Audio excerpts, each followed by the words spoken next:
বন্ধুরা দেখো, আমি আমার গাড়িটাকে কী জন্য আজকে পাঠিয়ে দিচ্ছি লরি করে, সেটা তোমরা নিশ্চয়ই থাম্বনেল দেখে বুঝতে পারবে কী কারণে গাড়িটা আবার গ্যারেজে চলে যাচ্ছে।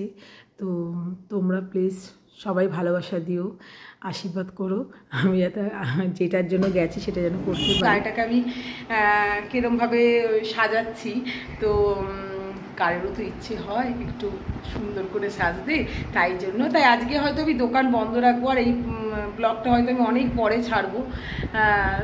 তাও আমি আজকে করে রাখছি, কারণ আমি দেখি সবাইকে এরমভাবেই ভিডিও করতে, তো আমিও একটু চেষ্টা করছি যে আমিও পারি কি না তোমাদের সাথে এভাবে ভিডিও করতে।